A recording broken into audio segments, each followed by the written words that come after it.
Hello बच्चों, good morning. हम लोग का अपने ऑप्टिकल आइसोमरिज्म के टॉपिक को खत्म करने के बाद एक टॉपिक था कन्फर्मेशनल आइसोमर्स या कन्फर्मर्स की बात कर रहे थे। कन्फर्मर्स और कन्फर्मेशनल आइसोमरिज्म, तो यहाँ मैंने वही टॉपिक डाला हुआ है कन्फर्मर्स, या इनको हम लोग रोटामर्स के नाम से भी जानते हैं। रोटामर्स टर्म रिलेटेड है रोटेशन से।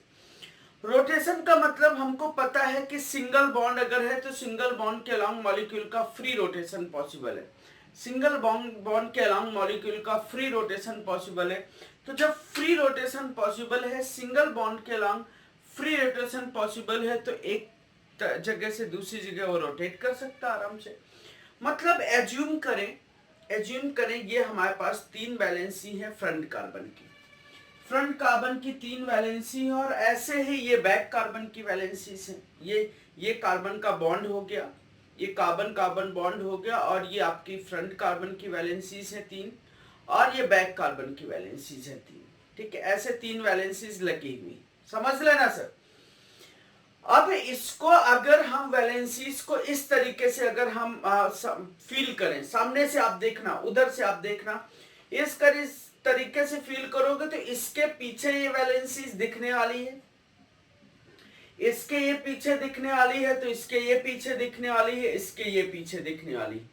तीनों वैलेंसीज एक दूसरे के पीछे दिखने वाली हैं। मतलब आपको फ्रंट का कार्बन तो दिखने वाला है, लेकिन बैक का कार्बन नहीं दिखने वाला है, ना ही बैक की वैलेंसीज दिखने वाली।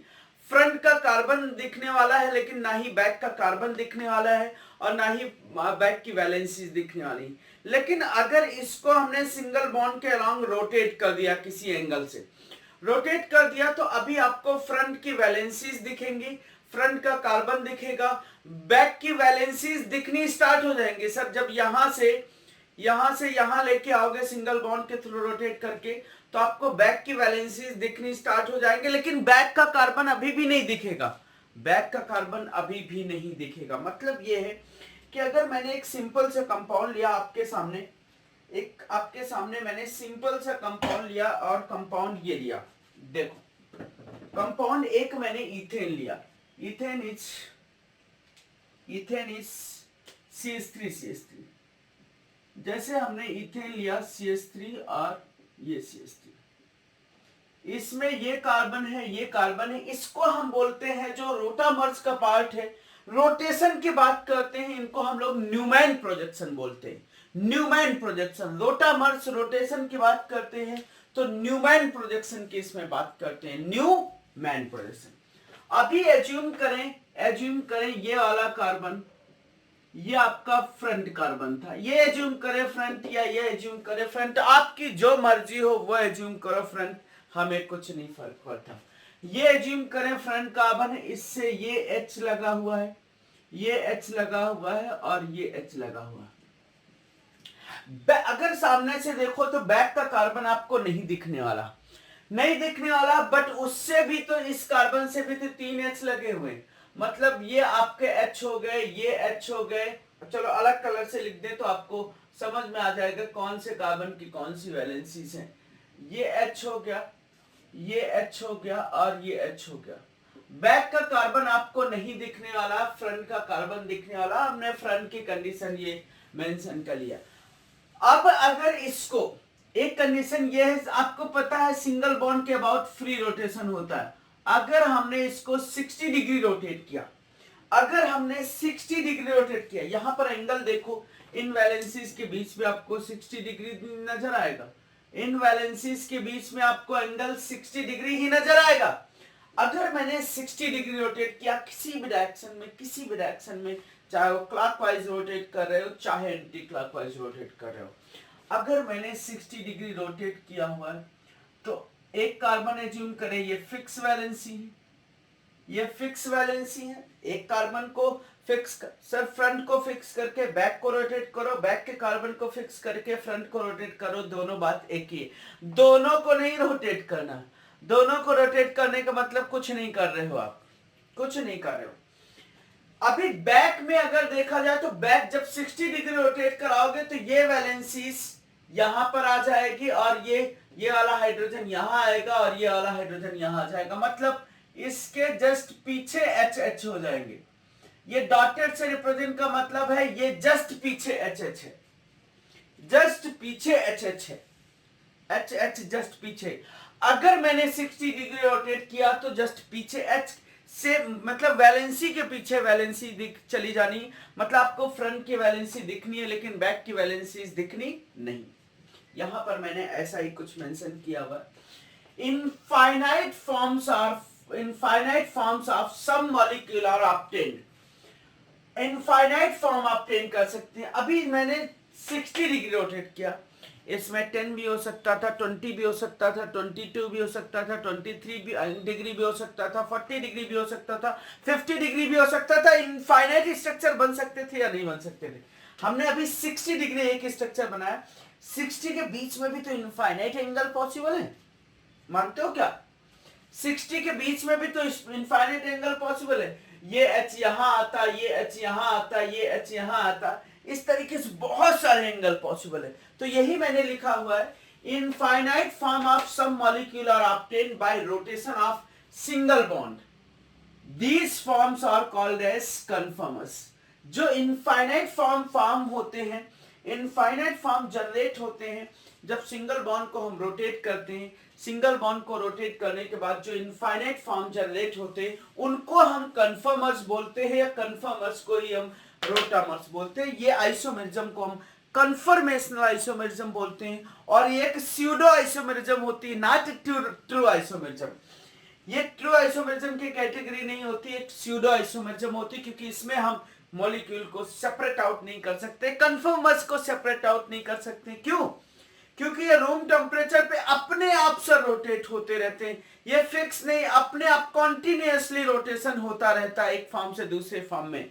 इसलिए हम रोटेट होते हुए तो देख सकते हैं लेकिन उनको आइसोलेट नहीं कर सकते। इसीलिए कन्फर्मर्स एक कैटेगरी जो होती है वो ट्रू आइसोमेरिज्म की नहीं होती है, दिस इज स्यूडो आइसोमेरिज्म। देखो, they keep on inter converting into each other, एक दूसरे में इंटर कन्वर्ट होते जाते हैं, और energy barrier for inter conversion is less than 25 kilo calorie per mole. मतलब जो एनर्जी लगने वाली होती है, जो रोटेट होने वाली एनर्जी होती है, जो रोटेशन के लिए लगने वाली एनर्जी होती है, वो रूम टेम्परेचर पे ही रोटेशन होता है, उसके लिए अलग से किसी एनर्जी की जरूरत नहीं होती, अलग से किसी भी एनर्जी की जरूरत नहीं होती इनको रोटेट होने के लिए।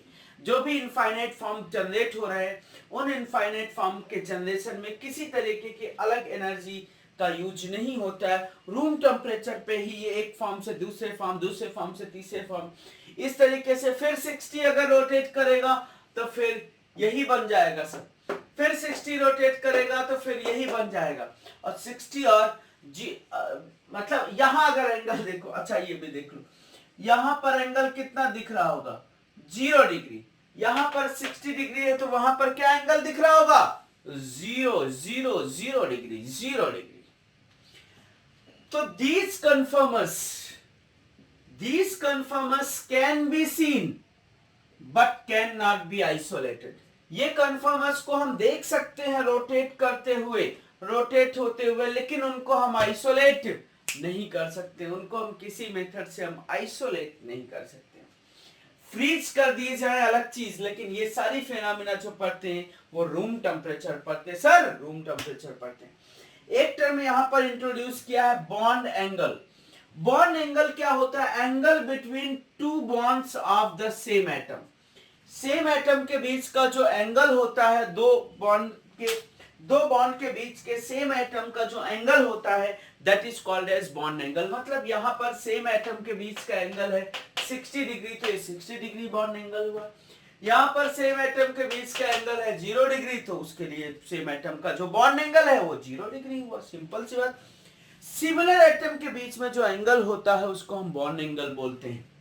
दूसरा हम बोलते हैं डाइहेड्रल एंगल। डाइहेड्रल एंगल का मतलब क्या होता है, वो एंगल जो दो एडजेसेंट एटम के बीच में प्रेजेंट हो, वो एंगल जो दो एडजेसेंट एटम के बीच में प्रेजेंट हो, that is called as dihedral angle. Sir वो सिमिलर एटम के बीच भी हो सकता है और डिसिमिलर एटम के बीच में भी हो सकता है, सिमिलर एटम के बीच में भी हो सकता है, डिसिमिलर एटम के बीच में भी हो सकता है, लेकिन डाइहेड्रल एंगल बॉन्ड एंगल भी हो सकता है और डाइहेड्रल एंगल बॉन्ड एंगल नहीं भी हो सकता है।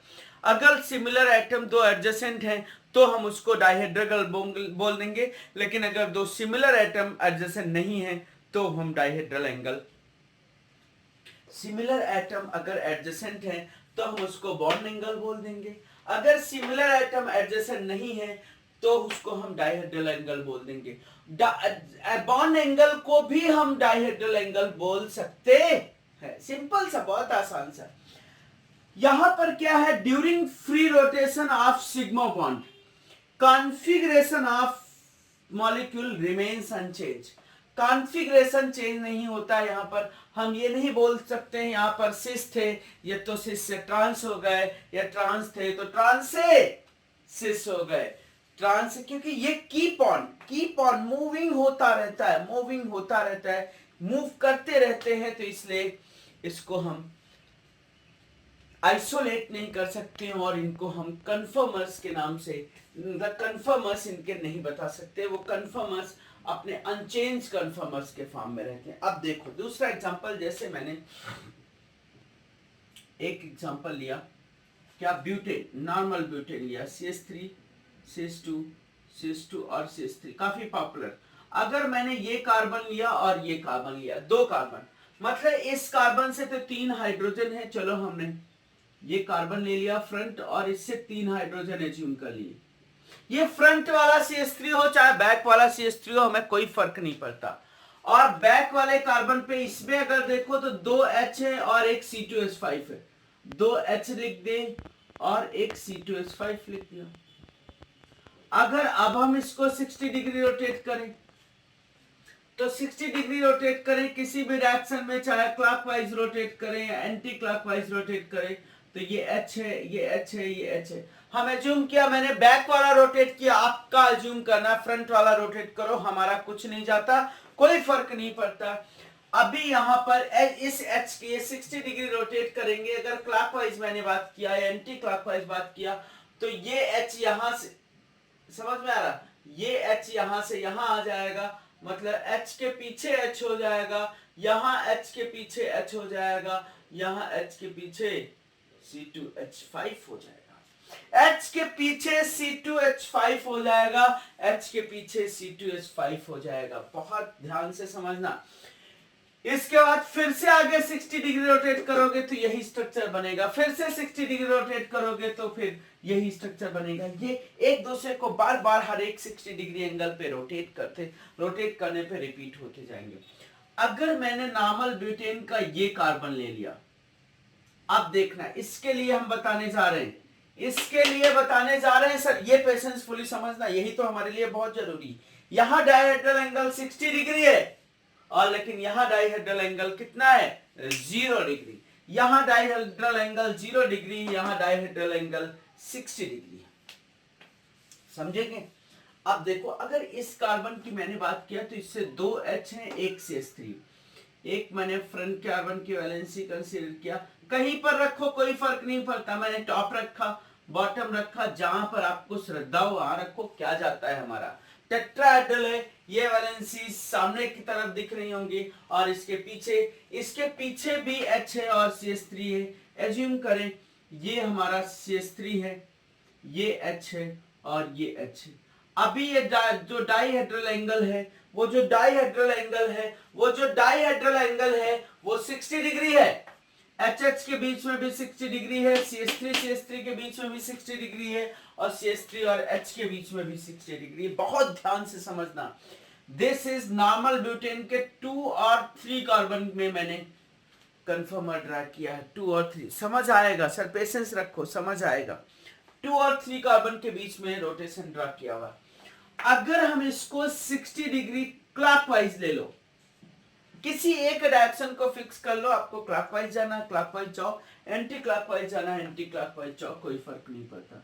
60 डिग्री हमने फ्रंट वैलेंसी को एज्यूम किया, फिक्स रखा है, और बैक वैलेंसी को रोटेट करा रहे हैं, तो ये CH3 आ जाना है, यहां H आ जाना है, यहां पर H आ जाना है। मानते हो?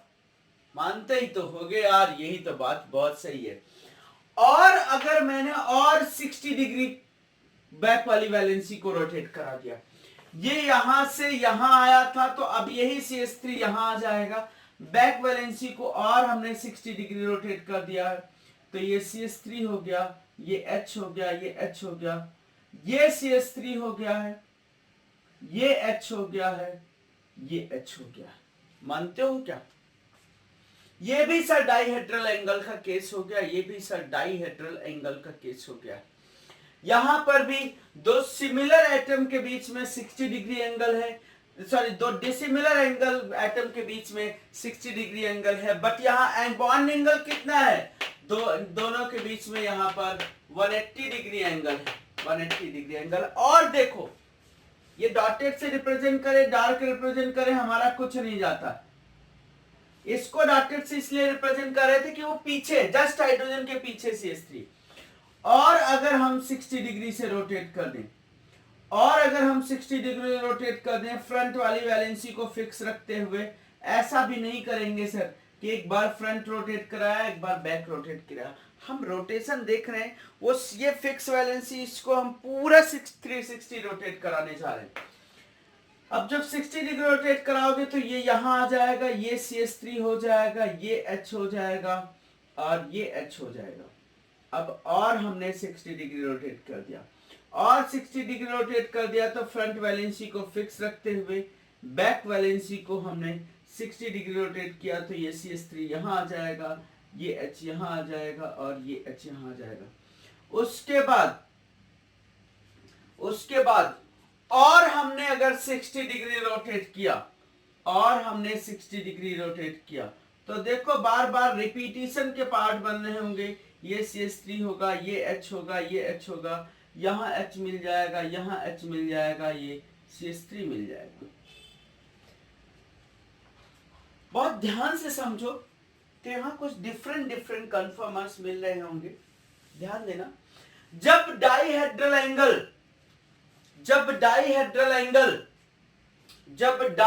एंगल एडजेसेंट एटम के बीच में, सेम एटम के बीच में, ये जब 60 डिग्री एंगल बॉन्ड एंगल हो जाए, जब बॉन्ड एंगल 60 डिग्री हो जाए दो सिमिलर एटम के बीच में, तो उसको हम नाम देते हैं स्टैगर्ड। मैं लिखा हूं, आगे बताता हूं। This is called as staggered form, staggered form. जब डाइहेड्रल एंगल यहां पर 0 डिग्री हो जाए, सर यहां पर 0 डिग्री है, सबके बीच का 0 डिग्री एंगल है, उस फॉर्म को बोलते हैं हम एक्लिप्स फॉर्म।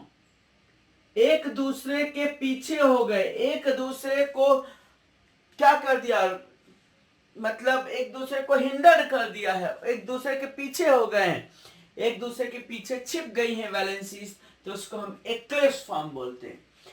जब जो बॉन्ड एंगल है वो सिमिलर वैलेंसीज का 180 हो जाए, जब सिमिलर वैलेंसीज का बॉन्ड एंगल 180 हो जाए, तो उसको हम नाम देते हैं एंटी फॉर्म। जब सिमिलर वैलेंसीज का बॉन्ड एंगल 180 हो जाए, तो उसको हम एंटी फॉर्म देते हैं सर, सिमिलर वैलेंसीज का। और उसके बाद 60 डिग्री रोटेट किया है, तो ये और ये फॉर्म कंप्लीटली सेम रहेगी। दिस विल बी आल्सो एक्लिप्स्ड, ये भी एक्लिप्स्ड है।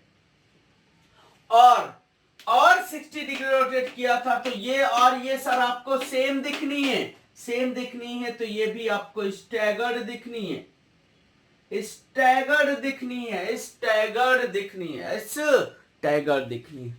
और जब सिमिलर वैलेंसीज एक दूसरे के जस्ट पीछे पहुंच जाए, जब सिमिलर वैलेंसीज एक दूसरे के जस्ट पीछे पहुंच जाए, तो वो भी एक्लिप्स्ड है। लेकिन इन दोनों को नाम तो कुछ अलग दे दे तो अच्छी बात है। इसको हम नाम दे रहे हैं पार्शियली एक्लिप्स्ड, पार्शियली एक्लिप्स्ड। ये भी हमारा पार्शियली एक्लिप्स्ड है। और इसको नाम दे रहे हैं, सब सिमिलर वैलेंसीज एक दूसरे के पीछे हो गई, चलो नाम दे रहे हैं इसको फुल्ली एक्लिप्स्ड। यहां पर भी डाइहेड्रल एंगल जो है या बॉन्ड एंगल जो है वो 0 डिग्री है, बॉन्ड एंगल यहां पर 0 डिग्री है। सर ये रिपीट होता रहेगा, रिपीट होता जाएगा, और 60 और 0 के बीच में भी तो बहुत सारे इनफाइनाइट एंगल होंगे, 60 और 0 के बीच में भी तो बहुत सारे इनफाइनाइट एंगल होंगे। एंटी कब बोलेंगे? जब सिमिलर वैलेंसीज एक दूसरे के 180 हो जाए तो उसको हम एंटी बोलते हैं। सर और नोट कर लेना, स्टैगर फॉर्म को हम दूसरा नाम भी देते हैं gauche form, gauche, gauche. Stagger form is also called as gauche form, stagger form को हम गाउच फॉर्म भी बोलते हैं। अब ध्यान देना, यहां पर मैंने लिखने की कोशिश किया when valencies are in front of each other, एक दूसरे के सामने हैं और डाइहेड्रल एंगल वहां पर 0 है तो उसको हम नाम देंगे एक्लिप्स। अब एक्लिप्स के दो पार्ट मैंने बता दिए, एक फुल्ली एक्लिप्स और एक partially eclipse.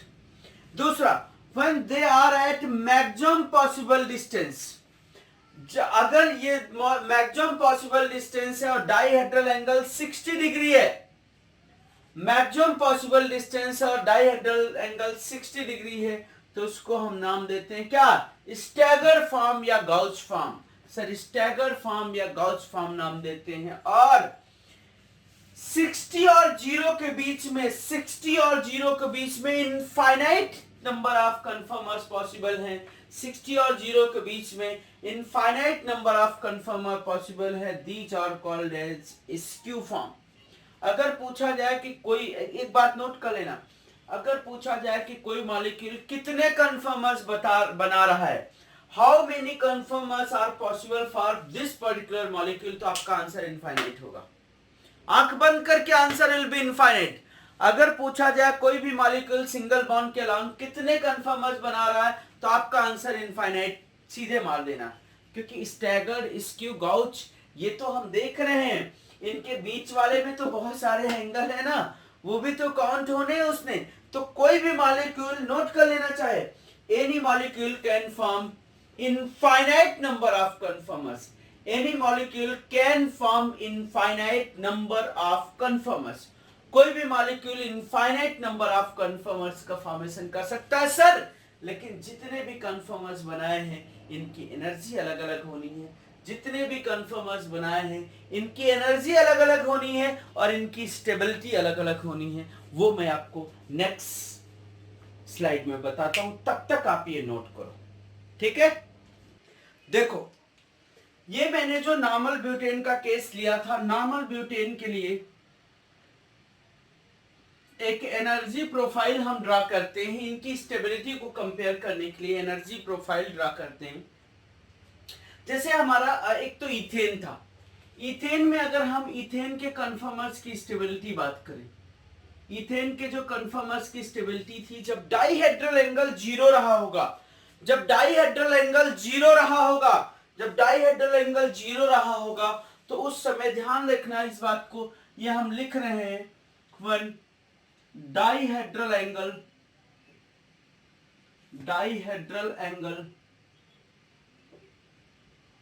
Between two group और एटम, चाहे वो ग्रुप हो चाहे atom, is 0, then bond pair repulsion, bond pair repulsion. Sir बहुत क्लोज हो गए ना, बॉन्ड बहुत क्लोज हो गए, bond pair repulsion and group repulsion takes place. Group repulsion को नाम यहां आपके सामने देने जा रहे हैं, ग्रुप या एटम का जो रिपल्सन होगा उसको हम नाम देंगे that is steric strain, steric strain. आपने स्टेरिक रिपल्सन टर्म पढ़ा है, स्टेरिक स्ट्रेन, या इसी को नाम देते हैं van der Waals strain, van der Waals strain. Group repulsion या atom repulsion is called as van der Waals strain. लेकिन अगर बॉन्ड पेयर रिपल्सन होता है, बॉन्ड पेयर रिपल्सन होता है तो उस स्ट्रेन को हम नाम देते हैं टॉरिजिनल स्ट्रेन, जब बॉन्ड पेयर रिपल्सन होता है तो then that strain is called as, दोनों बॉन्ड पेयर रिपल्सन होता है इलेक्ट्रॉनिक रिपल्सन। बॉन्ड पेयर का मतलब इलेक्ट्रॉन होंगे ना उसमें, बॉन्ड पेयर रिपल्सन का मतलब बॉन्ड में जो इलेक्ट्रॉन होते हैं, इलेक्ट्रॉन का रिपल्सन होता है, that strain is called as torsional strain. तो ध्यान रखना, what do you mean by torsional strain, what do you mean by steric strain और वन डे वाल स्ट्रेन। और एक और रिपल्सन होता है क्या, एंगल रिपल्सन, एंगल रिपल्सन, जो हम बहुत बाद में ऑब्जर्व करते हैं। एंगल रिपल्सन को हम एंगल स्ट्रेन के नाम से जानते हैं, that is angle strain. Angle repulsion का मतलब 0 डिग्री हो गया, जीरो के, अब देखो 60 डिग्री अगर एंगल है, ध्यान से समझना, जैसे इथेन था, इथेन में एचएच थे, एक कैटेगरी थी जिसमें एचएच एक दूसरे के 60 डिग्री पे थे, और एक कैटेगरी थी जिसमें एचएच एक दूसरे के 0 डिग्री पे थे। सिंपल सी बात, एचएच जब एक दूसरे के 60 डिग्री थे तो उस समय स्ट्रेन कम थी, स्टेबिलिटी ज्यादा थी, और जब एचएच एक दूसरे के 0 डिग्री पे थे मतलब स्ट्रेन ज्यादा थी, रिपल्सन ज्यादा था, स्टेबिलिटी कम होगी। मतलब इथेन के लिए जो स्टैगर्ड फॉर्म थी, staggered form is more stable than किससे, एक्लिप्स्ड फॉर्म। एक्लिप्स्ड फॉर्म से स्टैगर्ड फॉर्म की स्टेबिलिटी ज्यादा है। सर स्टैगर्ड फॉर्म में 60 डिग्री एंगल है और एक्लिप्स्ड फॉर्म में 0 डिग्री एंगल है। मतलब ये हुआ 0 डिग्री एंगल का मतलब वहां पर बॉन्ड पेयर रिपल्सन भी प्रेजेंट है और एटम का भी रिपल्सन प्रेजेंट है, तो अपने रिपल्सन को मिनिमाइज करना चाहेगा। तो यहां पर अगर हम एक एनर्जी वर्सेस कन्फर्मर ड्रा करें, अगर हम लोग एनर्जी वर्सेस, ये एज्यूम करें एनर्जी और ये कन्फर्मर से,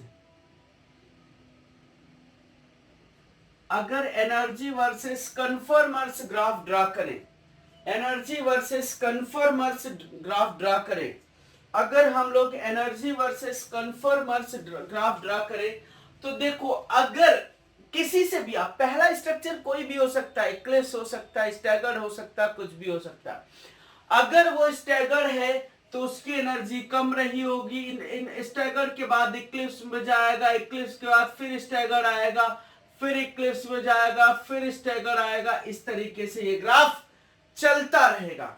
मतलब ये जो कैटेगरी होगी, ये एनर्जी पार्ट होगा और एक ये एनर्जी पार्ट होगा, फिर ये एनर्जी पार्ट होगा, फिर ये एनर्जी पार्ट होगा। मतलब यहां पर जो एनर्जी है और एक एनर्जी यहां पर है, यहां पर एक एनर्जी, दोनों जगह पर एनर्जी। अगर ये एनर्जी की बात करो तो ये एक्लिप्स फॉर्म की एनर्जी है, और ये एनर्जी की बात करो तो वो स्टैगर्ड फॉर्म की एनर्जी, मिनिमम एनर्जी है। जीरो एनर्जी नहीं होगी, किसी मॉलिक्यूल की जीरो एनर्जी नहीं हो सकती, कुछ ना कुछ तो एनर्जी होगी, कुछ ना कुछ एनर्जी तो होगी। ये एंगल मैंने 0 समझा, मतलब ये हमने 60 समझा, मतलब समझ लो ना, ये मैंने 60 समझा, 60 के बाद 0 हो गया, फिर 0 से 60 हुआ, फिर 60 से 0 हो गया। मतलब 60 का मतलब कौन सा, ये हम ना लिखें तो ज्यादा बेटर है, तुम लोगों को कंफ्यूजन न रहे कि 0 था और 60 बता दे रहे हैं। ये मतलब स्टैगर्ड फॉर्म था, स्टैगर्ड उस समय डायहेड्रल एंगल 60 डिग्री था। ये एक्लिप्स फॉर्म है, डायहेड्रल एंगल 0 था, फिर घूम के आया तो स्टैगर्ड आया, फिर एक्लिप्स आया, फिर 60 डिग्री। ये अबाउट ये जो एंगल रोटेट कर रहे हैं, यहां पर एंगल डिफरेंस क्या है, 60 डिग्री। 60 और 0 के बीच में भी एनर्जी का आप देख सकते हो, 60 और 0 के बीच में भी जो कन्फर्मर्स बनेंगे उनको हम स्क्यू फॉर्म बोलेंगे, और स्क्यू की भी तो आप एनर्जी देख सकते हो। स्क्यू की एनर्जी स्टैगर्ड से ज्यादा होगी, लेकिन एक्लिप्स से क्या होगी, कम होगी। Eclipse form highly less stable form होती है। एक्लिप्स फॉर्म में बॉन्ड पेयर रिपल्सन या ग्रुप रिपल्सन ज्यादा डोमिनेंट फैक्टर होता है, ग्रुप ग्रुप ग्रुप रिपल्सन ज्यादा डोमिनेंट फैक्टर होता है, तो इसलिए एक्वियस फॉर्म क्या हो जाएगी, लेस स्टेबल हो जाएगी। अब मैं नॉर्मल ब्यूटेन के बारे में अगर सोच के बताऊं, इसके बारे में बताऊं, ये मैंने स्टैगर समझा। इसमें पूछा जाए कि ये 60 डिग्री, सिंपल सी बात है, इक्लिप्स वालों की एनर्जी तो ज्यादा होगी, इसमें कोई डाउट नहीं है। आप बोल सकते हो सर इक्लिप्स में बॉन्ड पेयर रिपल्सन और ग्रुप ग्रुप रिपल्सन ज्यादा है, लेकिन स्टैगर और एंटी, एंटी का मतलब सिमिलर वैलेंसीज एक दूसरे के 180 पे, तो इसको हम एंटी बोल देते हैं या एंटी स्टैगर बोल दो, कोई फर्क नहीं पड़ता। इनकी एनर्जी इनके इक्लिप्स से ज्यादा, ये और ये सेम है, ये और ये सेम है, ये और ये सेम है, ये अलग है और ये अलग है। सबसे ज्यादा स्टेबल फॉर्म कौन सी होगी, पूछा जाए सबसे ज्यादा स्टेबल फॉर्म कौन सी होगी, हम अगर पूछ ले तो तुम क्या करोगे, stability of normal butane, stability of conformers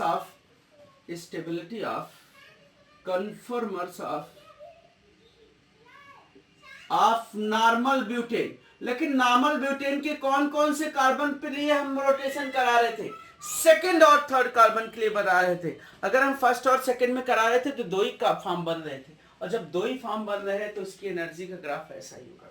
सबसे ज्यादा स्टेबल सोचो, बोलो हम ये को बता दो सर, सबसे ज्यादा स्टेबल सर होनी है एंटी फॉर्म। एंटी फॉर्म सबसे ज्यादा स्टेबल होनी है, क्यों, क्योंकि यहां पर भी 60 डिग्री एंगल है, यहां पर भी 60 डिग्री एंगल है, लेकिन यहां पर CH3 का रिपल्सन बड़े ग्रुप है तो स्टेरिक स्ट्रेंथ ज्यादा होगी 60 डिग्री में। यहां बड़े बड़े ग्रुप एक दूसरे के 180 पे आ गए सर, यहां बड़े बड़े ग्रुप एक दूसरे के 180 पे आ गए और डाइपोल मोमेंट यहां पर 0 हो गया। 180 पे आ गए, डाइपोल मोमेंट 0 हो गया, इसका इनमें बाकी किसी का डाइपोल मोमेंट 0 नहीं होगा। 180 पे आ गए, यहां पर स्टेरिक स्ट्रेन मिनिमाइज हो गई सर, स्टेरिक स्ट्रेन मिनिमाइज है, जबकि टॉर्जनल स्ट्रेन सब में बराबर है। इसमें भी टॉर्जनल स्ट्रेन उतना ही जितना इसमें, क्यों, क्योंकि यहां पर भी 60 डिग्री एंगल है बॉन्ड बॉन्ड के बीच में, और यहां पर भी 60 डिग्री एंगल है, तो टॉर्जनल स्ट्रेन सेम है, लेकिन लेकिन लेकिन लेकिन यहां पर स्टेरिक स्ट्रेन मिनिमाइज है, सबसे कम एनर्जी इसकी होगी क्योंकि सबसे ज्यादा स्टेबल होगा। बल्कि ग्रुप थे एक दूसरे के 180 डिग्री पे थे। एंटी के बाद कौन सी फॉर्म आएगी, स्टैगर फॉर्म आएगी, या इसी को आप गाउच भी बोल सकते हो। स्टैगर फॉर्म आएगी क्योंकि यहां पर ग्रुप तो क्लोज है, यहां पर ग्रुप तो क्लोज है, ये सेम ही है सर। चलो एक नाम दे देते हैं, हम नंबरिंग कर लेते हैं, यहां से ए हो गया, ये बी हो गया, ये सी हो गया, ये डी हो गया, ये ई हो गया, ये एफ हो गया। उसके बाद स्टैगर की स्टेबिलिटी होगी, फिर पार्शियली एक्लिप्स्ड की होगी, पार्शियली एक्लिप्स्ड की होगी, पार्शियली एक्लिप्स्ड की होगी सर, मानते हो क्या, मानना ही पड़ेगा सर, क्योंकि पार्शियली एक्लिप्स में H और CH3 है, फुली एक्लिप्स में तो CH3 सबसे क्लोज है, तो स्टेरिक स्ट्रेन तो बहुत ज्यादा होगी, और उसके बाद जो स्टेबिलिटी होनी है वो फुली इक्लिप्स की होनी, this is stability order. Decreasing order of stability, अगर ABCD में बात करें तो सबसे ज्यादा स्टेबल कौन सा होगा, C हो जाएगा, C के बाद A होगा, और A और E की स्टेबिलिटी सेम होगी, उसके बाद B और D की स्टेबिलिटी सेम होगी, और सबसे कम स्टेबल होना है F। ऐसे भी फाइंड आउट कर सकते हो, कोई प्रॉब्लम नहीं सर, हमको कोई प्रॉब्लम नहीं, आपको जो करना है वैसे फाइंड आउट करो, बहुत इजी सा कॉन्सेप्ट। अगर इसका एनर्जी प्रोफाइल भी एक बार ड्राई कर लें अगर एनर्जी ग्राफ, तो हम एनर्जी ग्राफ में बात कर सकते हैं, दिस इज एनर्जी ग्राफ, और यहां पर रोटेशन की बात करेंगे, रोटेट मतलब एंगल की बात करो, चलो एंगल की बात करो, एज्यूम करें 0 डिग्री एंगल, एज्यूम कहीं से भी आप स्टार्ट कर लो, कोई फर्क नहीं पड़ता सर, कहीं से भी स्टार्ट कर। मैंने यहां से स्टार्ट कर लिया, चलो यहां से स्टार्ट कर लिया, फिर उल्टा घूमते चले गए, या यहां के बाद यहां चले गए, जो भी समझना है। ये हमने जब फुली इक्लिप्स है, इसका मतलब सबसे ज्यादा एनर्जी, फुली इक्लिप्स है सबसे ज्यादा एनर्जी है। फुली इक्लिप्स के बाद कौन सी फॉर्म आनी है? स्टैगर फॉर्म आनी है। स्टैगर फॉर्म आनी है तो एनर्जी कम हो जानी, स्टैगर फॉर्म आनी है तो एनर्जी कम आनी है। स्टैगर के बाद फुली फिर और 60 डिग्री रोटेट करोगे तो ये बने या ये बने या ये बने, ये बने, बात तो एक ही है। उसके बाद फुली इक्लिप्स के बाद स्टैगर आएगा, और स्टैगर के बाद जो आएगी that is partially Eclipse. Partially Eclipse के बाद जो फॉर्म आएगी दैट इज एंटी, और एंटी के बाद जो आएगी फिर से फुली इक्लिप्स आएगी। एंटी के बाद जो आएगी वो फिर से फुली इक्लिप्स आएगी। अब फुली इक्लिप्स के बाद फिर से क्या आ जाएगी? स्टैगर फॉर्म आ जाएगी। मतलब स्टैगर फॉर्म का मतलब ये फॉर्म आ जाएगी, और स्टैगर फॉर्म के बाद फिर से कौन सी फॉर्म आ जाएगी? Fully eclipse form. Fully eclipse form, stagger, partially, देखो fully eclipse form, stagger, partially eclipse form, anti form, फिर से कौन सी फॉर्म? पार्शियली इक्लिप्स फॉर्म, फिर से स्टैगर, और ये फुली इक्लिप्स फॉर्म हो गई। तो ये एनर्जी का प्रोफाइल हुआ है हमारे अकॉर्डिंग, ये एनर्जी का प्रोफाइल हुआ है सर हमारे अकॉर्डिंग, ये एनर्जी का प्रोफाइल हुआ है हमारे अकॉर्डिंग।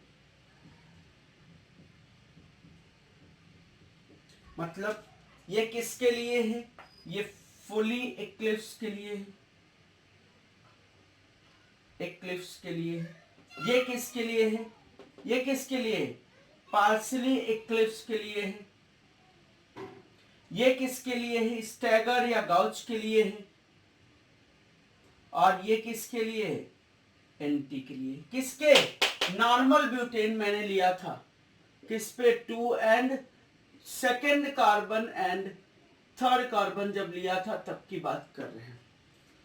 ये डाइहेड्रल एंगल 0 डिग्री था, यहां पर आए तो 60 डिग्री गए, फिर और आगे बढ़े तो 120 डिग्री, फिर और आगे तो 180 डिग्री, फिर और आगे तो 240 डिग्री, और फिर और आगे तो कितना? 300 डिग्री। और ये जब आ गए तो सर पूरा 360 रोटेट कर चुके। सर ये मैंने बना दिया है, दिस इज एनर्जी डायग्राम, ये energy profile for different conformers of normal butane. मैंने यहाँ स्क्यू की एनर्जी नहीं ड्रॉ की क्योंकि स्क्यू के इनफाइनाइट नंबर ऑफ कन्फर्मर्स बन सकते हैं। ये इसके बीच का भी स्क्यू है, इसके बीच के भी स्क्यू है, infinite number of conformers possible है ना किसी भी कंपाउंड के। तो इसलिए स्क्यू के लिए एनर्जी का प्रोफाइल या स्क्यू के लिए स्टेबिलिटी का प्रोफाइल नहीं कंपेयर कर रहे हैं। मतलब एंटी अगर स्क्यू कहीं लाना भी होता, एंटी सबसे ज्यादा स्टेबल था, उसके बाद स्टैगर था, उसके बाद स्क्यू था, और उसके बाद पार्शियल इक्लिप्स, और उसके बाद फुल इक्लिप्स। अगर लिखना हो तो लिख लेना। एंटी, इसके लिए एंटी फॉर्म सबसे ज्यादा स्टेबल, उसके बाद स्टैगर फॉर्म होनी है, उसके बाद स्क्यू फॉर्म आनी है स्टेबिलिटी में, फिर पार्शियल इक्लिप्स आनी है, फिर फुल इक्लिप्स आनी। ये तो बात मान के रख लो कि जब भी इक्लिप्स फॉर्म होगी उसकी स्टेबिलिटी सबसे कम होगी। अब उसमें पार्शियल इक्लिप्स की बात करना है या फुली इक्लिप्स की बात करना है। मुझे उम्मीद है ये हम समझा पाए होंगे आपको। स्ट्रेन मैंने 3 बताए, एक टॉर्जनल स्ट्रेन, बॉन्ड पेयर या इलेक्ट्रॉनिक रिपल्सन। स्टेरिक स्ट्रेन का मतलब ग्रुप रिपल्सन या जिसको हम वंडर ऑल स्ट्रेन बोलते हैं, एटम रिपल्सन। और तीसरी कैटेगरी है एंगल स्ट्रेन, 60, 0, 120, 180 जो भी है वो सब एंगल स्ट्रेन की कैटेगरी हो जाएगी। इसको आप नोट करो। इसके बाद हम कुछ और एग्जांपल लेते हैं सर। यस सर, तो हम आगे कन्फर्मर्स की बात करते हैं। इजी सा टॉपिक है। एक मैंने यहाँ पर पॉइंट लिखा है, इफ एनी फॉर्म, जो भी कन्फर्मर्स बन रहे हैं, पहली चीज तो उसमें ये देखना है कि कायरल कार्बन है कहीं, कायरल सेंटर है कहीं। अच्छा, ये कन्फर्मर्स डबल बॉन्ड में नहीं बन सकते हैं, सिंगल बॉन्ड के अबाउट ही फ्री रोटेशन होगा तो भी हम कन्फर्मर्स की बात करेंगे, अदरवाइज हम कन्फर्मर्स की बात नहीं करेंगे, ठीक है। हाँ, सब्स्टिट्यूटेड वैलेंसी कुछ भी हो सकती है, डबल बॉन्डेड, सिंगल बॉन्डेड, कुछ भी, लेकिन जब रोटेशन की बात कर रहे होंगे तो सिंगल बॉन्ड के अबाउट रोटेशन की बात कर रहे होंगे, पहली चीज। दूसरी चीज मैं ये बताना चाहूंगा कि आपको कन्फर्मर्स में से अगर कोई मॉलिक्यूल में से, मतलब वो जो कंपाउंड है उसमें कायरल कार्बन प्रेजेंट है, कायरल कार्बन प्रेजेंट है और एक कायरल कार्बन प्रेजेंट है, बात समझना, अगर एक कायरल कार्बन प्रेजेंट है तो उसका तो कोई भी फॉर्म बनाओ, कोई भी फॉर्म बनाओ, वो हमेशा ऑप्टिकली एक्टिव होनी, कोई डाउट नहीं। अगर तो उस कंपाउंड में एक कायरल कार्बन प्रेजेंट है तो उसका कोई भी कन्फर्मर्स बनाओ, वो हमेशा ऑप्टिकली एक्टिव होना है। लेकिन अगर उस कंपाउंड में दो कायरल कार्बन है, दो कायरल कार्बन है, बात समझना, अगर उस कंपाउंड में दो कायरल कार्बन है तो उसका, ध्यान समझना, अगर उस कंपाउंड में दो कायरल कार्बन है तो उसका कोई भी एक भी कन्फर्मर्स ऑप्टिकली इनएक्टिव दिख गया, अगर उस कंपाउंड में दो कायरल कार्बन है और उसका एक कोई भी कन्फर्मर्स आपको ऑप्टिकली इनएक्टिव दिख गया, जैसे मैं बताऊं ऐसे लिखूं, ये अगर मैं CH3 CHOH CHOH और ये CH3 की बात करूं, यहां पर दो कायरल कार्बन है, ऑप्टिकल एक्टिविटी का भी बात बता दे रहे हैं, यहां पर दो कायरल कार्बन है, इनके रिस्पेक्ट में अगर हम कन्फर्मर्स की बात करें, ये CH3 हो गया, ये CH3 हो गया, ये H हो गया, ये OH हो गया, समझना, मेरी बात समझ लेना सर, और दूसरे वाले का ये OH हो गया और ये H हो गया। ये तुमको ऑप्टिकली एक्टिव शायद नहीं दिख रहा होगा, ऑप्टिकली एक्टिव शायद नहीं दिख रहा होगा, लेकिन अगर इसको हम 180 डिग्री से रोटेट करा दें, अगर हम 180 डिग्री से रोटेट करा दें, अगर हम 180 से रोटेट करा दें तो ये CH3 के पीछे CH3 पहुंच जाना है, मतलब ये CH3 हो जाएगा, ये CH3 हो जाएगा, ये H हो जाएगा, या OH हो जाएगा, ये H हो जाएगा, और यहां पर ये CH3 आ जाएगा, यहां पर ये OH आ जाएगा और यहां पर H आ जाएगा। मान रहे हो कि नहीं? 180 डिग्री रोटेशन का मतलब ये इसके पीछे चला जाएगा, ये इसके पीछे चला जाएगा, ये इसके पीछे चला जाएगा। अब क्या तुमको देखने से ऑप्टिकल एक्टिव नजर आ रहा है? नहीं सर। बीच में आप इन दोनों के बीच में मिरर रख के देखो सर, इन दोनों CH3 और CH3 के बीच में मिरर रख के देखो तो एग्जैक्टली इमेज नजर आएगी। CH3 के पीछे CH3 नजर आएगा, OH के पीछे OH नजर आएगा और H के पीछे H नजर आएगा। मतलब हमारा कहने का मतलब है इस कंपाउंड का कोई भी एक कन्फर्मर्स, अब इससे इसमें गए 60, 180, 20 जो भी रोटेट कराना है, इससे इधर गए, इससे इधर गए, ये हमको ऑप्टिकली इनएक्टिव नहीं दिख रहा है। नहीं दिख रहा है ना, बिल्कुल नहीं दिख रहा।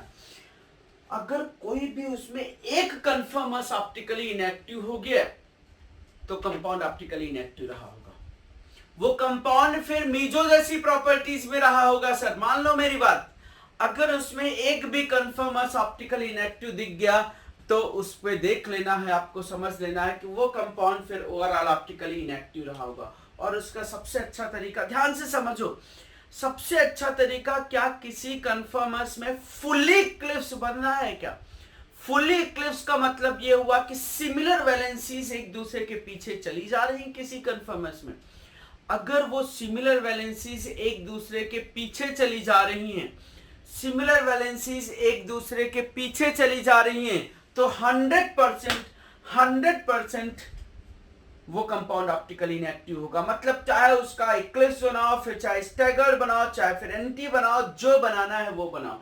लेकिन अगर इसी का मैंने ये कन्फर्मर्स ले लिया, ये ले लिया हमने, CH3 ले लिया, यहाँ H ले लिया, ये OH है, सॉरी यहाँ पर भी CH3 ले लिया, ये OH है, ये H है, ये OH है और ये H है।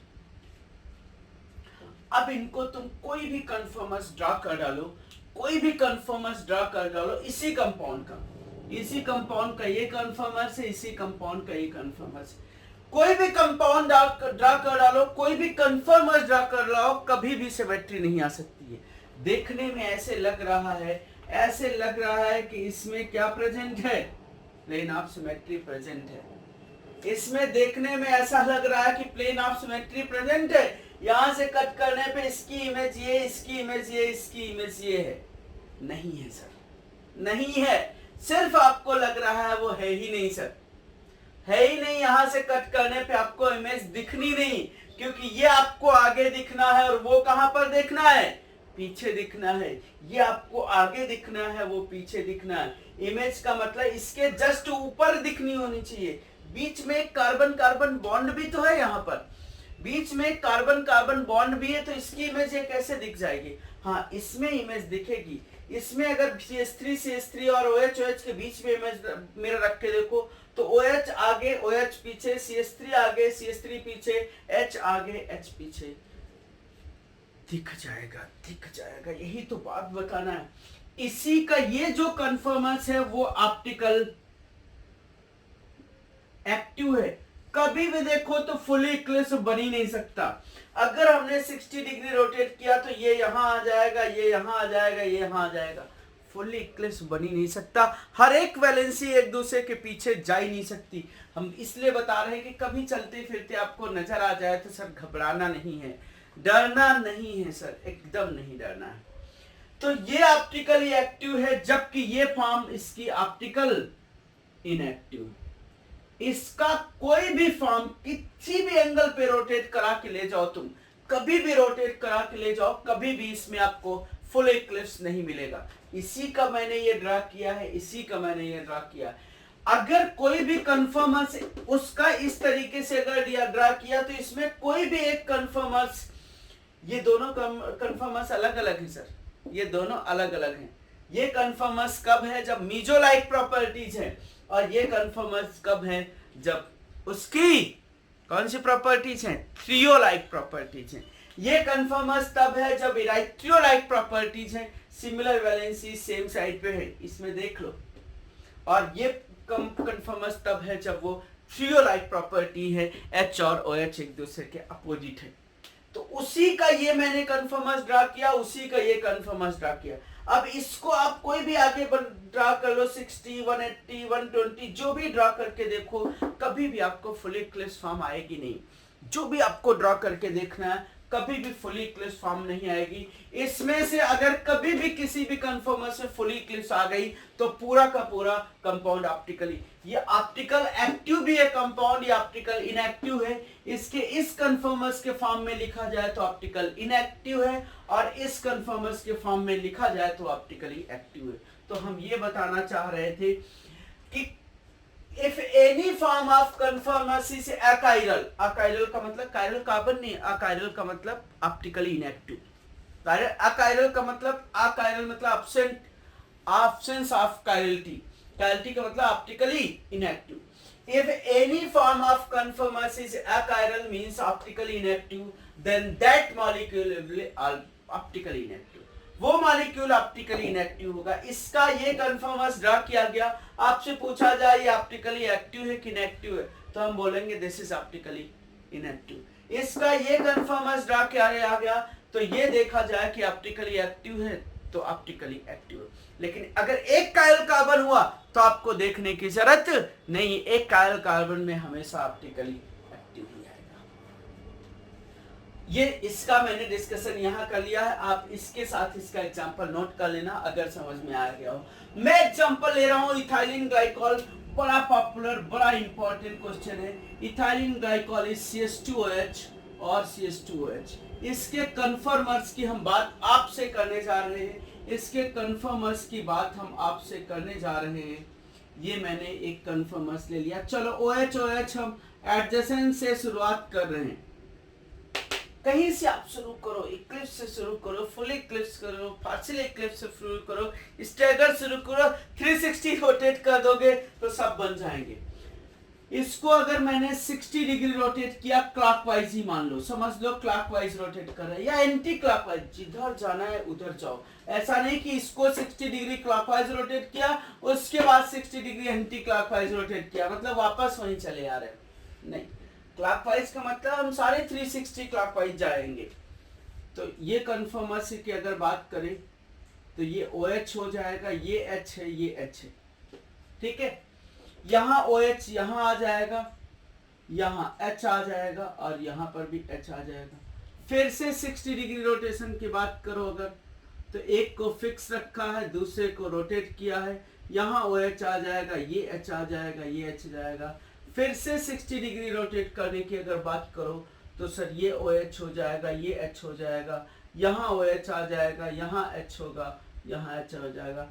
फिर से 60 डिग्री रोटेट करने की बात करो तो सर ये OH है, ये H है, ये H है, यहाँ OH आ जाएगा, ये H और ये H। और अगर फिर से हम 60 डिग्री रोटेट करने की बात करें तो सर ये OH, ये H, ये OH के पीछे OH, H के पीछे H और H के पीछे H।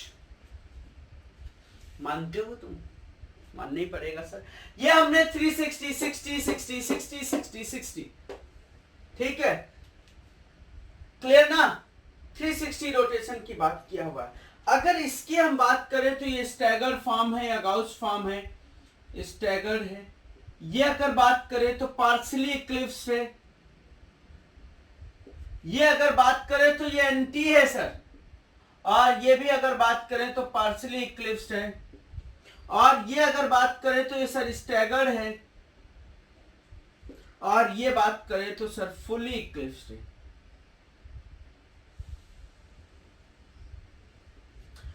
हमसे स्टेबिलिटी ऑर्डर पूछ ले, अगर हमसे स्टेबिलिटी ऑर्डर पूछ ले तो क्या करने वाले हैं हम, क्या बताने वाले हैं? ये एज्यूम करें ए है, ये बी है, ये सी है, ये डी है, ये ई है, ये एफ है।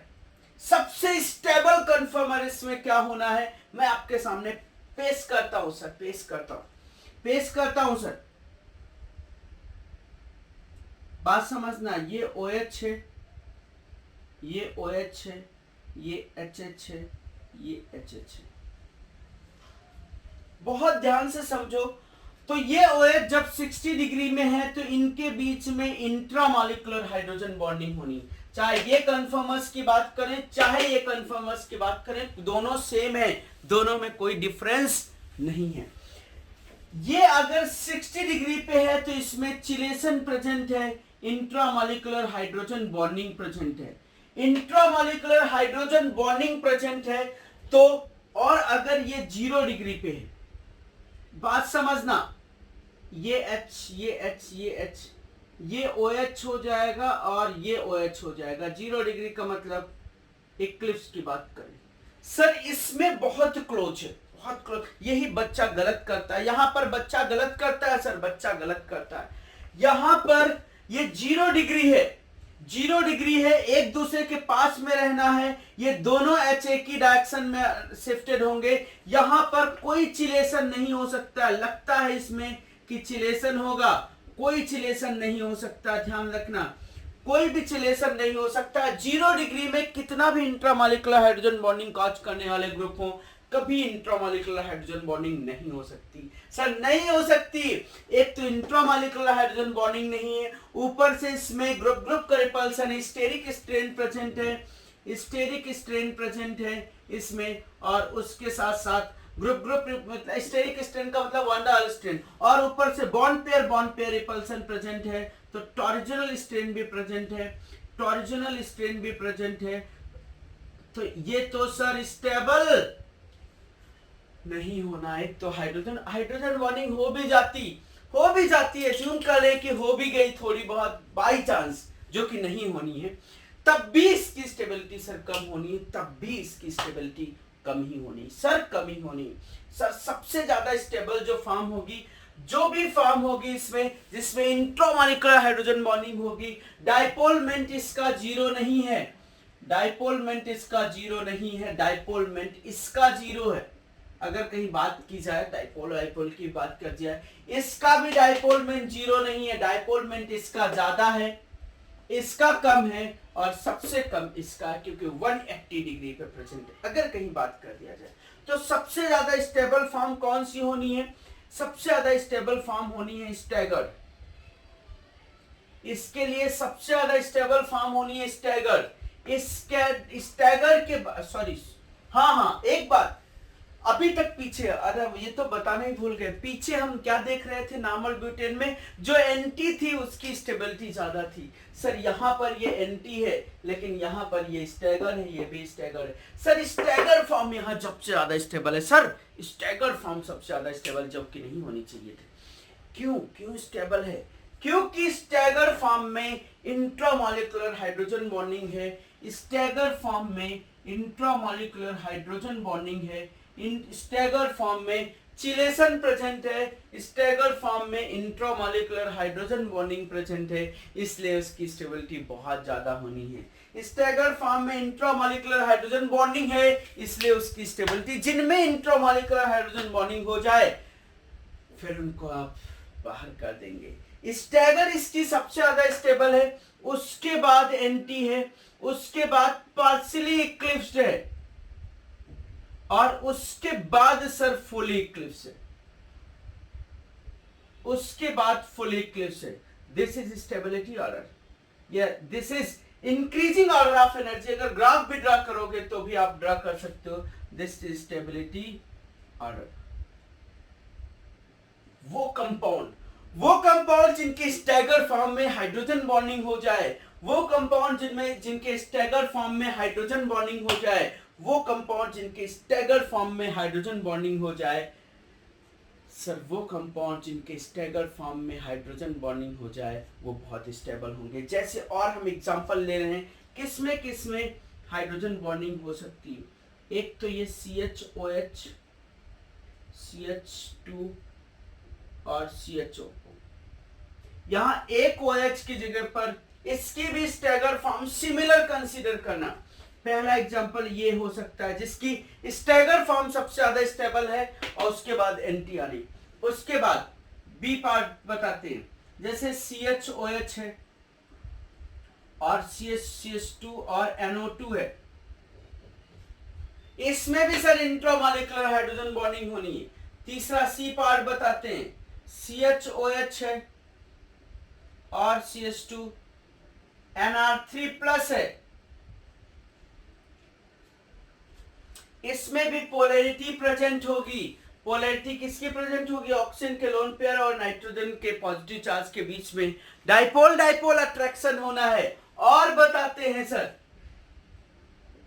CHOH है और CH2 COOH है, इसमें भी COOH अगर यहां पर है, OH यहां है, तो इनके बीच में भी इंट्रामॉलिक्यूलर हाइड्रोजन बॉन्डिंग होनी। ये जितने भी आपको कंपाउंड लिखे हैं A, B, C, D, इन सब की अगर हम बात कर लें, तो इसमें इंट्रामॉलिक्यूलर हाइड्रोजन बॉन्डिंग है, तो इसलिए इन सब की स्टैगर फॉर्म सबसे ज्यादा स्टेबल होनी है। ऑर्डर सबके लिए यही होना है, सबके लिए स्टैगर फॉर्म सबसे ज्यादा स्टेबल होनी है, उसके बाद एंटी होनी है, उसके बाद पार्शियल इक्लिप्स होनी है और सबसे लीस्ट स्टेबल जो होनी है वो फुल्ली इक्लिप्स होनी है। सबसे लीस्ट स्टेबल जो होनी है वो फुल्ली इक्लिप्स होनी है। मानते हो? समझ गए होगे? अब एक एग्जांपल और लेते हैं सर, हम आपको समझाने के लिए। एक हम लेते हैं एग्जांपल टार्टरिक एसिड का। क्या? टार्टरिक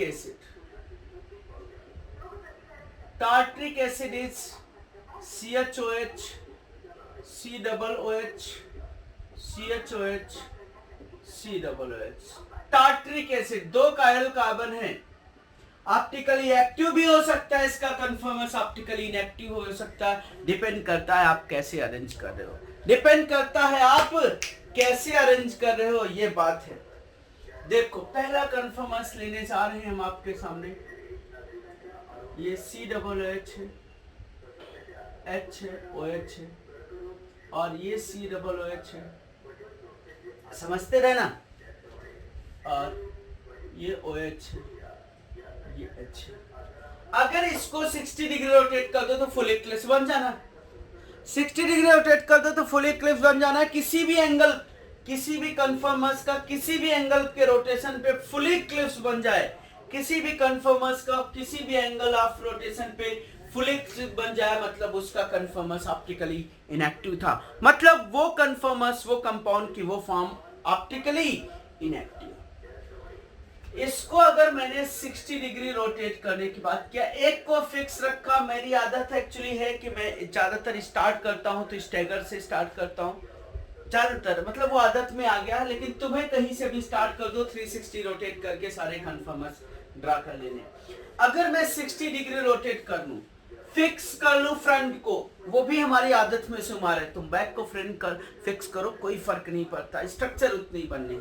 फ्रंट को फिक्स कर दिया, बैक को रोटेट कराया, फ्रंट को फिक्स किया, बैक को रोटेट कराया, तो क्या होना है, ये COOH होना है, ये OH होना है, ये H होना है, इसके पीछे COOH हो जाना है। अगर मैंने 60 डिग्री रोटेट क्लॉकवाइज कराया, एक ही डायरेक्शन फिक्स कर लो, क्या जाता है, इसके पीछे H चला जाना है और इसके पीछे OH चला जाना है। मानते हो क्या? मानना ही पड़ेगा सर।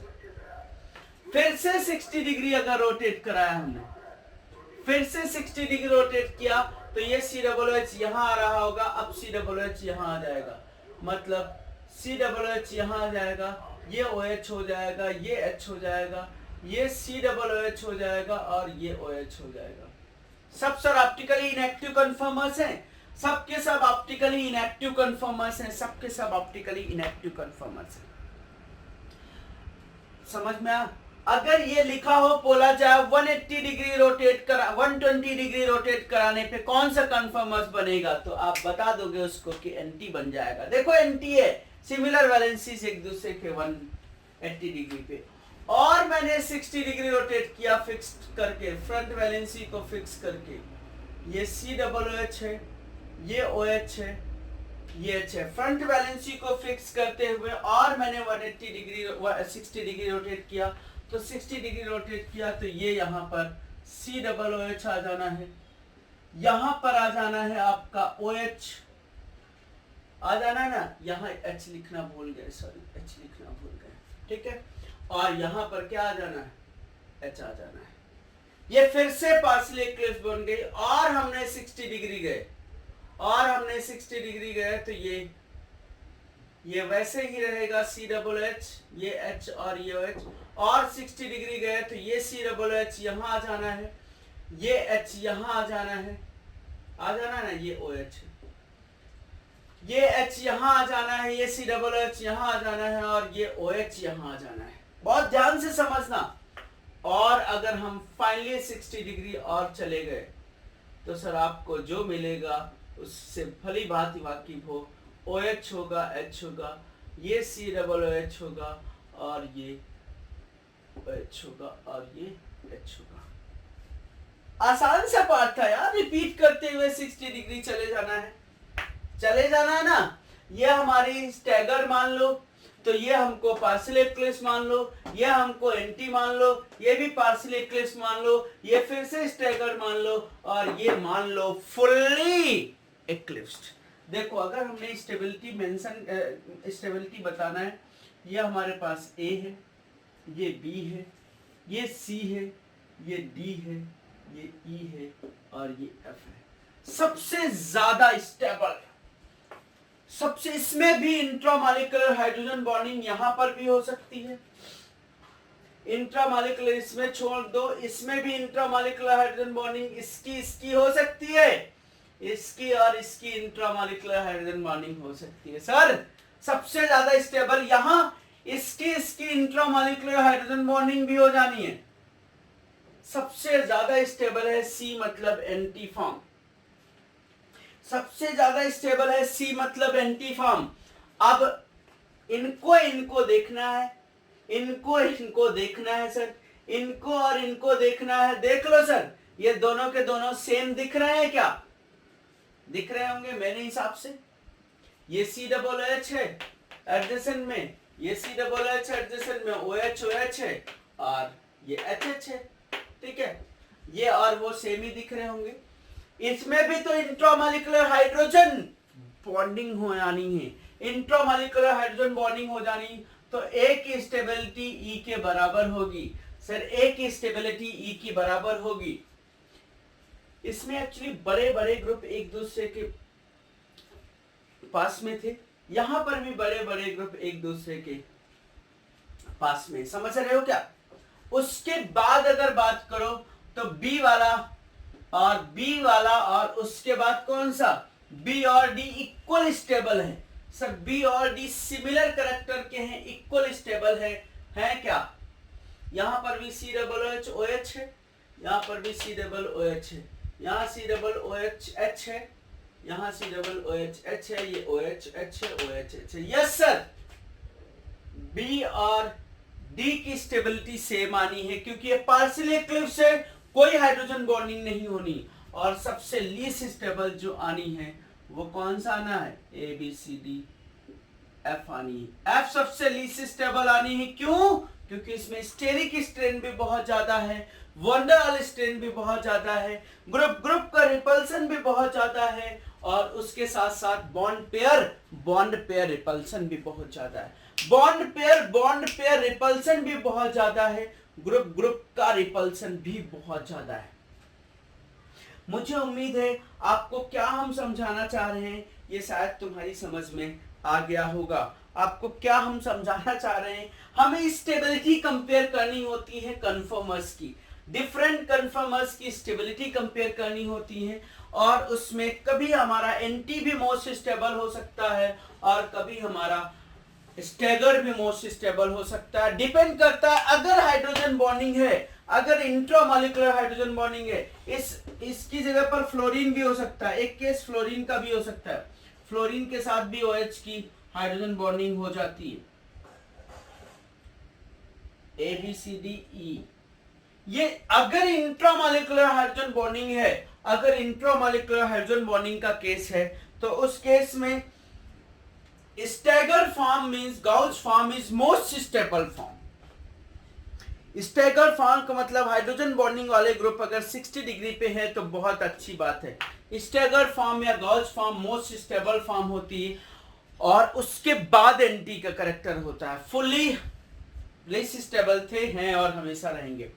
अगर इंट्रामॉलिक्यूलर हाइड्रोजन बॉन्डिंग का बात नहीं होती है, इंट्रामॉलिक्यूलर हाइड्रोजन बॉन्डिंग की बात नहीं होती है, तो उस केस में इंट्रामॉलिक्यूलर हाइड्रोजन बॉन्डिंग की बात नहीं है, तो उस केस में पार्शियली इक्लिप्स, फुली इक्लिप्स्ड और एंटी में से सबसे ज्यादा स्टेबल जो होता है एंटी फॉर्म होता है, अगर इंट्रामॉलिक्यूलर हाइड्रोजन बॉन्डिंग नहीं है तो।